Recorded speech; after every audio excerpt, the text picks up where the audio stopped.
Hello, my name is Tara Brabazon and I'm the Dean of Graduate Research at Flinders University, and welcome to vlog 173. Wow, managing emotions through research, trauma stewardship.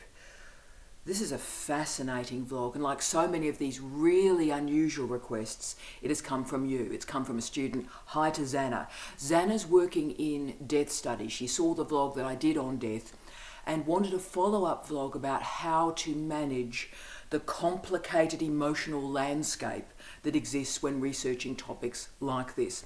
And indeed, my wonderful student Jen, hi to Jen, has just submitted her PhD exploring notions of personhood for men and women with dementia in residential care.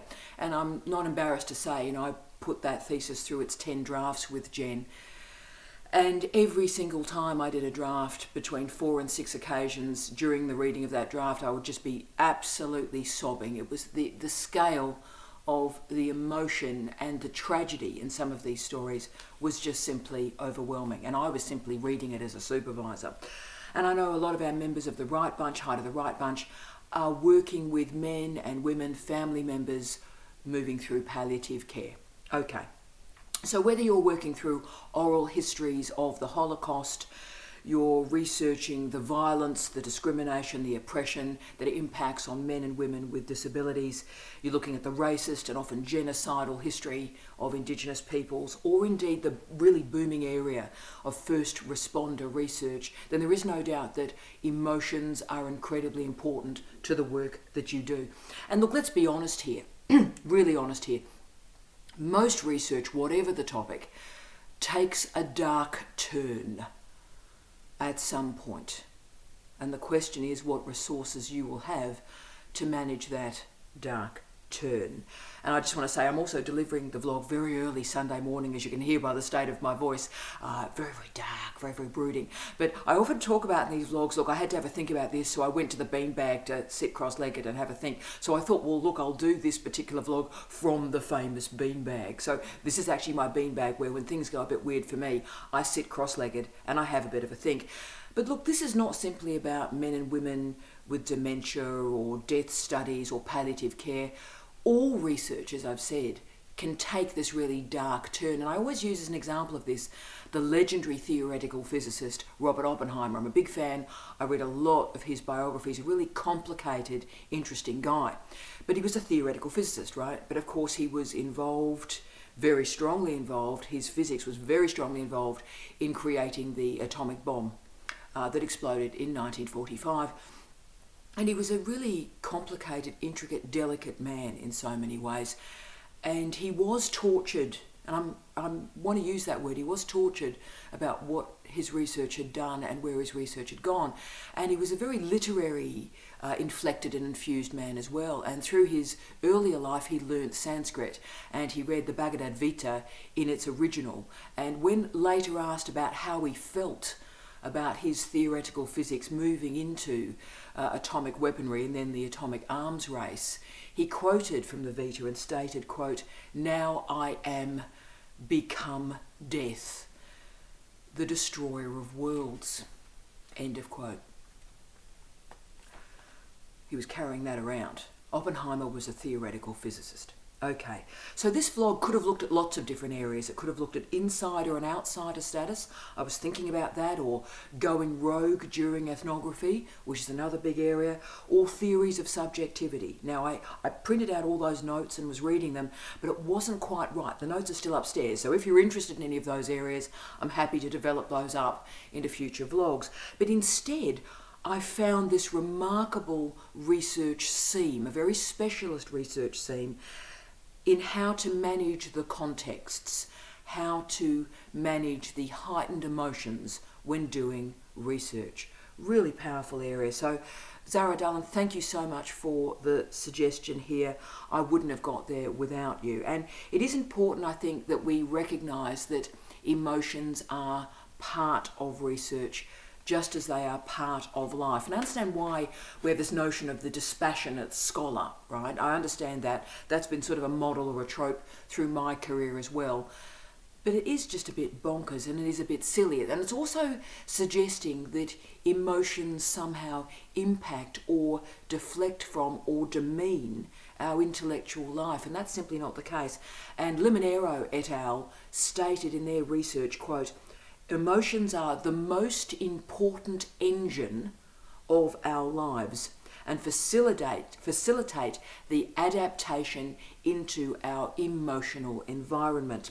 They influence cognitive superior processes, for example, perception, thinking, decision-making, language, beliefs, motivation, learning, memory." End of quote.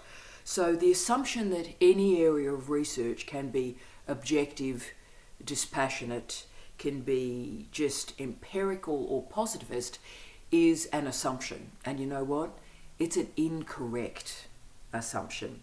This is obviously a major area of philosophy, judging from Plato's idealism in particular. This was a form of metaphysical objectivism, obviously, that the ideas, the world, is independent from the individual. So ideas exist out there, and there's a separation from you as a person. So Descartes, Newton, and obviously Kant, and all offer different approaches, different ways of thinking about evidence, about methodology, about how we understand the world.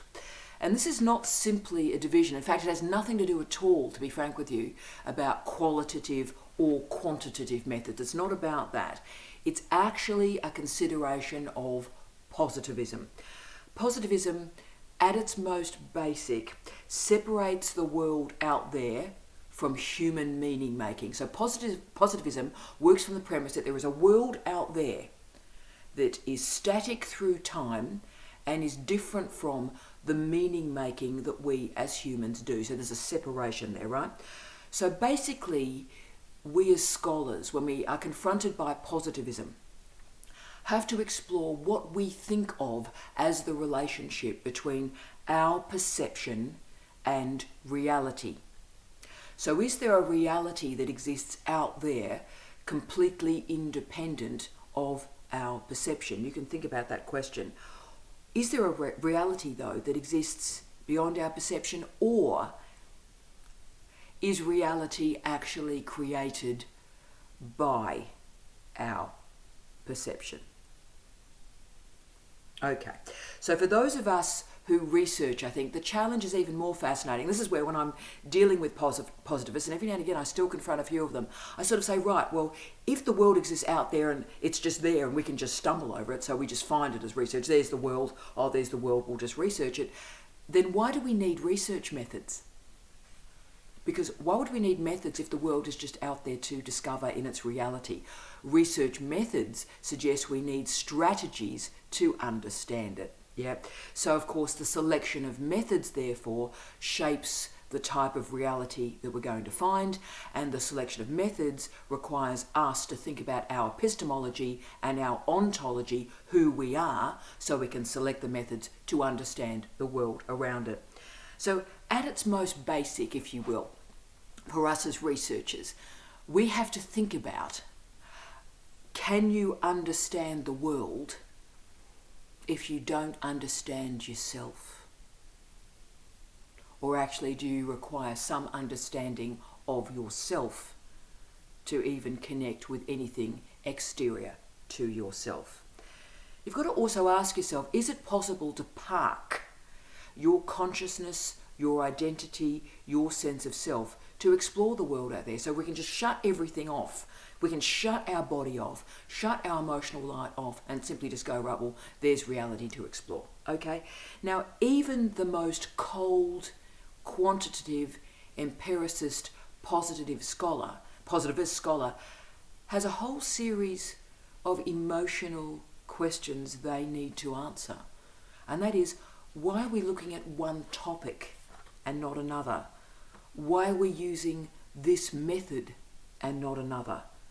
Why this topic now and not 5 years ago and not 5 years in the future? Why are we using this theory and not another? Why have we developed this hypothesis and not another? Why this lab and not another? And why this supervisor and not another? They're emotional decisions. So ignoring the emotional life of a researcher can be deeply problematic. And we're seeing, I think, a lot of the consequences of the long-term ignoring of the emotional life of researchers with what's happening in our universities at the moment. Now, we all know about the very distressing levels of mental health issues that exist with our PhD students at the moment. But what I think is really disturbing is, and that's dreadful. So we've got a level of mental health concern in PhD students, and that's dreadful. What's even more disturbing is the mental health concerns in academics outside of the PhD program is of a higher percentage than in a PhD program. So in other words, academics have a higher level of mental health concern than the PhD students. So the problem gets worse the more senior you go.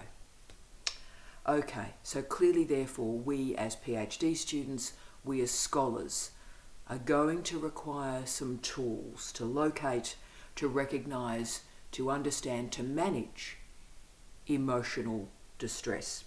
Clearly, we as academics have to think about how we manage, how we regulate our emotional life. And the emotions that are reported, expressed by PhD students, I think, are incredibly important. Guilt, sadness, feeling overwhelmed is another big one. Frustrated, low self-worth, this imposter syndrome thing, and self-blame. They're the emotions that are listed in studies of PhD programs and PhD students right now. So to complete research, we require what is often described as emotional regulation. That's the key concept for us. And that means that's the capacity to manage and to respond to an extreme emotional state and to regulate it. Now, there are lots of health strategies that can be deployed to do this. Now, I know these seem a bit naff. As an old goth, I'm the first person to go, oh, look, this is a bit hippie. Okay, I'm the first person to do that.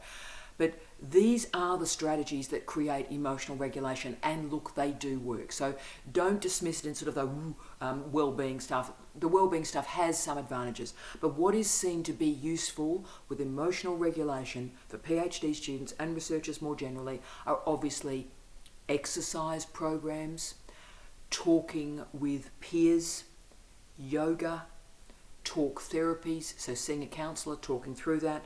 Writing in a journal is incredibly important. There's some very good research emerging here. So being able to situate your emotions into context through writing a journal. Getting enough sleep is crucial, and also taking breaks. We're going to return to taking breaks shortly. They're the healthy strategies. So if you do them, that creates emotional regulation. I think we all know that's sort of true. The research is showing that. Now, the unhealthy strategies include self-harm, alcohol misuse, withdrawing or avoiding difficult situations, so like not going to your supervisory session, physical aggression, drug misuse, and yes, suicide or attempted suicide. Now, I'm not problematizing or validating anything at all in that spectrum, because all of us have used the problematic strategies. I just want to put that out there. So it's not like, oh, who are those people over there? It's like, team, a paper gets knocked back, something truly dreadful happens to you in the lab, someone says the unsayable to you. Dreadful things happen in universities on a daily basis. I really get that. So I'm not remotely demonising or going, my goodness, who does those things? We all have done those things, okay? Claim it, acknowledge it, bad stuff happens, right? But when you lose the capacity to start to use the healthy strategies day upon day upon day, then that's called emotional dysregulation. Emotional dysregulation. Now, emotional dysregulation has particular characteristics, so do see if you recognise yourself here, and if you do, let's progress this. You need to contact me and we'll have a chat, okay? Emotional dysregulation emerges not when you're experiencing difficult situations. We all experience difficult situations on a daily basis. That's not this story. But what happens is something dreadful happens, and you immediately summon an interpretation of that difficult situation that results in a heightened emotional state. So in Brabazon language, I describe this as something happens and you go from 0 to hero emotionally. So bang, something happens. Instead of you sort of going, oh, what's happening? You immediately heighten to a bad emotional state. Most of us have done it at different points. If you're doing it relatively frequently, we need to talk about it. So that means, what it means, guys, is that your emotions, your thoughts, and your behaviour are becoming tangled up. That's what's occurring.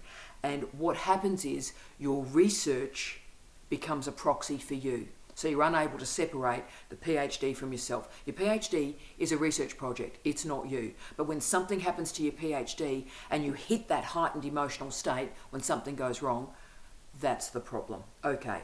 So instead of recognizing, wow, this is a challenging moment in my research, something bad has just happened. What occurs in my research, right? You suddenly personalize that experience. So something bad has happened to me, you heighten it, and then you deploy those unhealthy strategies to manage those heightened emotions. So these heightened emotions are often panic, insecurity, or frustration. Right, so that's the situation. And if you do recognize yourself there, don't panic about that. We've all done it. Don't panic. Don't panic about it. It happens to all of us, but the frequency becomes an issue to talk about. So, right, there's the story. What are we going to do about it? What does the research say? Well, the research here is superb.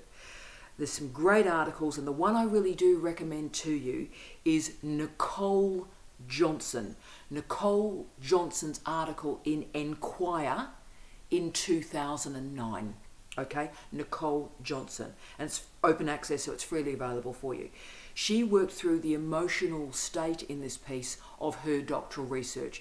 And her doctoral research was on an incredible topic, actually, exploring young regional women's experience of familial breast cancer.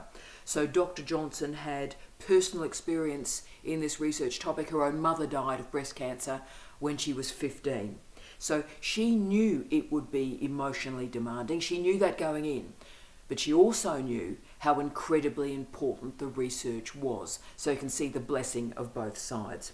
She fully understood the raw nature of the emotions and the information that she would gather.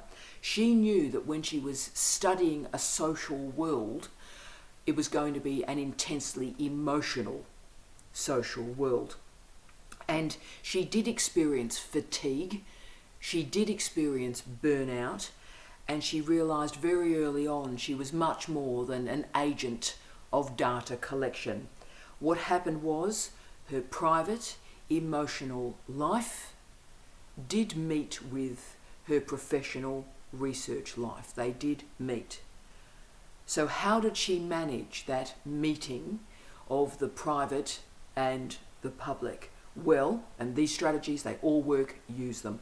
She journaled her way through the research process, and that journaling enabled her to locate or position herself within the research in a healthy way. Secondly, her supervisors were not only intellectual supporters, but emotional supporters. I know a lot of supervisors watch these vlogs. Hi team, much respect to you.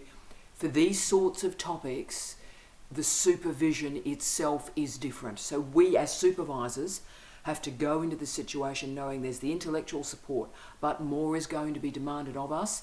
So we have to have a good sense of that going in, I think. She accessed a private counsellor when required throughout it, so she knew at the start she was going to do that. She met a counsellor she was comfortable with and used that counsellor at regular intervals. She also did some important things in data collection. She created spaces between her interviews so that after each story that was told to her, she could process it, she could interpret it, she could sit with it and situate with it and contextualize it. So she could sit in a metaphoric beanbag and ponder that story before she moved to the next one. And that avoided moments of burnout and created moments of, you've guessed it, rest. So I think she provides a fantastic model as a researcher in and through these difficult spaces. I think all of those strategies are outstanding, and I recommend that article to you. But there are some general strategies, I think, for all of us to introduce that are proactive. So just start with, this could be a problem, let's all do this positively, rather than have it as a reactive strategy for researchers. So particularly if you are an insider on particular research projects, I would implement these from the start. So the first thing to recognise, I think, is that all research is an act of emotional labour. I'm going to say that again. All research is an act of emotional labour. Claim that, own that, understand that. And the question, I think, for Xana and for all of us is, when we're researching these really emotionally challenging and charged topics, or something really unexpected emerges in our research, which happens all the time, that's what research is, what do we do to regulate those emotions? What do we do? What are the 3 strategies? Well, there are 3 in the literature. Let's do them quickly. 1, and it's important, take care of your physical needs. It's weird, you know, as a Dean of Graduate Research and as someone who's worked in this space for, 20, 25 years, it's amazing how little we talk about the body of a PhD student or the body of a supervisor and the physical health. And it is everything, you know, it is absolutely everything. So take care of your physical needs. And that means sleep. It means rest. It means eating healthy food, exercising, making these proactive decisions. These health strategies are part of your research. 2, strategy 2. Engage in activities that build a sense of achievement. So this is crucial. Create micro achievements inside and outside of your PhD. Now these may be incredibly small, like doing the laundry. Can I say, as someone who is challenged doing the laundry, I've told you this, I'm about 30 hours behind in house cleaning most weeks. Laundry is a challenge for me, getting the clothes into like the laundry environment, getting the washing machine going, hanging the clothes out, bringing them back in, putting them away. These are micro traumas for me on a daily basis. I wish I was joking, okay? So me actually doing those micro achievements, wow, you know, I've actually got the laundry done. That's a big deal. I'm actually not joking. So claim these sort of micro achievements in your private personal life, but also in your PhD and your research life. So when you find that really difficult reference, okay, acknowledge these positive achievements. Wow, I've done this. Doesn't matter how small the event is. Acknowledge the private achievement. And the goal, team, is to keep doing these micro achievements and acknowledging them to create that narrative of success. Nothing is too small. Acknowledge every success. 3. This one changed my life. Luckily, I realised this really, really early, like when I was about 18, 19. And the research literature shows it too, but it's funny. So it's an experiential thing I realised that the research literature verifies. That's 3. Changing your thoughts is easier than changing your emotions. Changing your thoughts is easier than changing your emotions.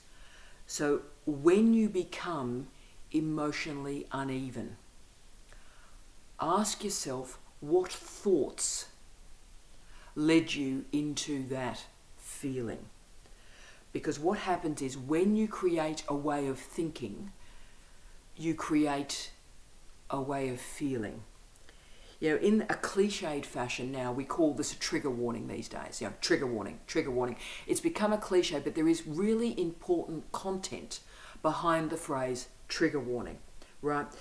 Is there a topic or an idea or a phrase or often a smell that you experience, and then it hits you into a heightened emotional, visceral response? So a cascade of emotions emerge from that sensory experience.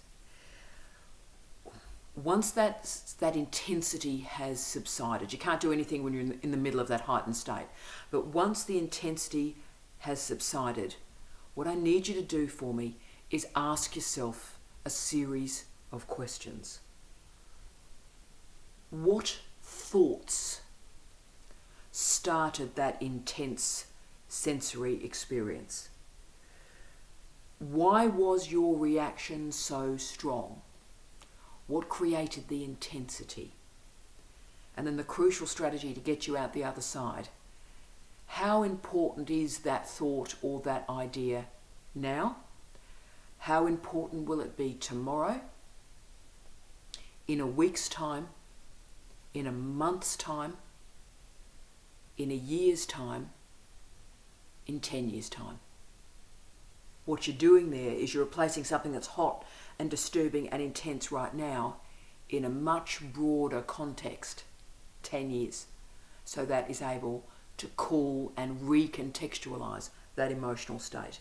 So all of these strategies can move you through problems and issues before, during, but also after these complicated emotional intensities emerged. So they're the strategies, the concrete small to medium term strategies to help you. The final little bit of the vlog though is I wanted to do something bigger. I wanted to do something long term.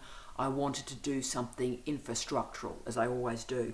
And I wanted to introduce to you a concept that I'm going to apply in doctoral education at Flinders University, and I'm writing about very strongly at the moment.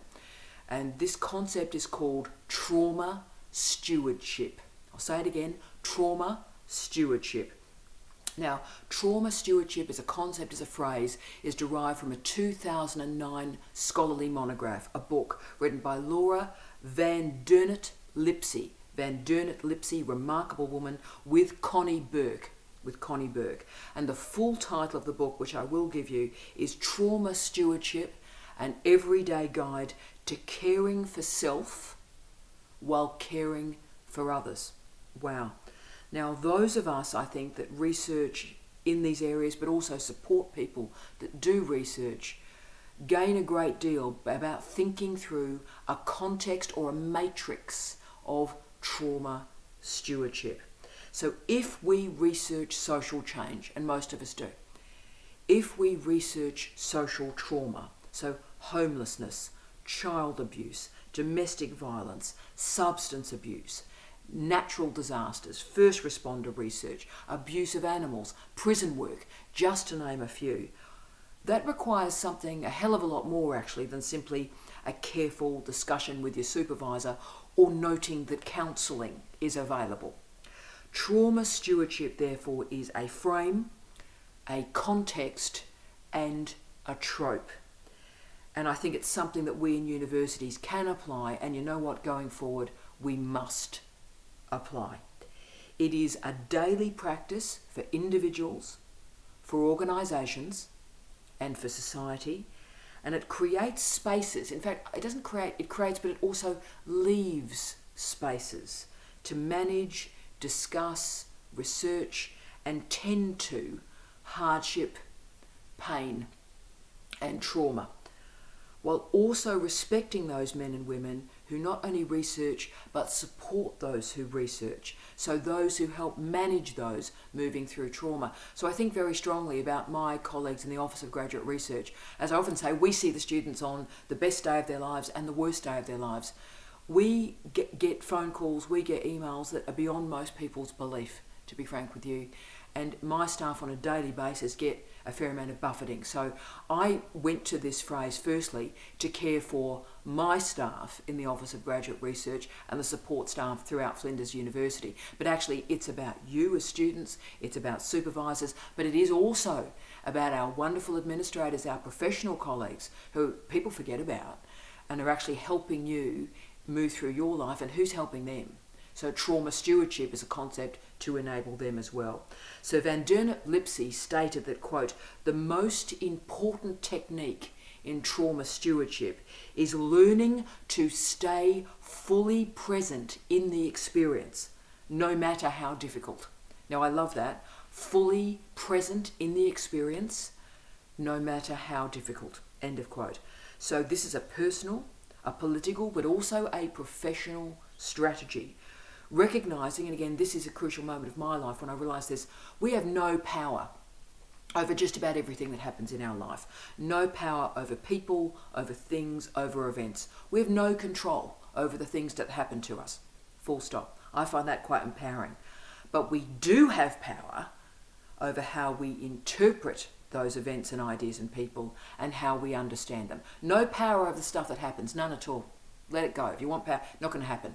But you do have power over how you interpret and understand those events, those peoples, those emotional states. So probably the best definition of high quality research I've ever developed, I think, is the ability to occupy, to live in the present with all its sensory complexity. For me, that's good research. Being in the present, whether you're in an archive, reading fantastic archival documents, whether you're doing digital desk research, whether you're in a lab, whether you're in field work, whether you're in a wet lab, wherever you may be, in an ethnographic experience in field work, wherever you are, occupy the present in all its sensory complexity. Live it, experience, understand it. The intense occupation of the present, I think, allows us to be rigorous, considerate, but also engaged researchers. It allows us to live with the consequences of our role as a researcher and really understand the people and the ideas that we're investigating. And I think we always have to remember that PhD students are people first. I think we often forget that. You guys come into our program as fully formed human beings. And you also have to remember too, your supervisors are fully formed human beings before you met them.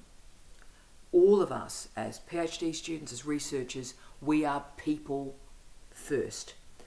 And I know that many of you out there are doing research at the moment and you're working through an emotional state that is pretty challenging most of the time. I know that. And I also know most days you feel like it's overwhelming you. I understand that. But what I would say to you today is this is not about you. This is about all of us. Deans, academics, our support staff, your fellow PhD students, your peers. All of us creating trauma stewardship and spaces for difficult conversations, moments, expressions and feelings. And I often think about my wonderful project officer. Most of you know wonderful Lisa Warren, very good friend of mine. Lisa Warren and I, we focus very strongly on a daily basis in the Office of Graduate Research to leave spaces. Students walk in, send us an email, get on the phone and they're often crying or upset or worried, supervisors as well. And we activate trauma stewardship on a daily basis, and we do that by gently leaving spaces in our day. So if something happens, we handle that in real time, and whatever else is occurring, we are actively present with the person when they're going through this situation. We are with them, moving them through that. And we do that by being calm, being relaxed, and knowing, you know what, life loops, life creates spaces. And let's just sit in this space now and move through it together. That's trauma stewardship. So this happens when all of us as researchers, as citizens, occupy an active phase. As researchers, as scholars, we occupy the present. And also recognise that you're not alone. You're never alone. Trauma stewardship is a matrix that enfolds you, that gives you spaces to walk and feel and think and achieve. Thank you, Zana. Great suggestion. I wish you love, light and peace. Tia.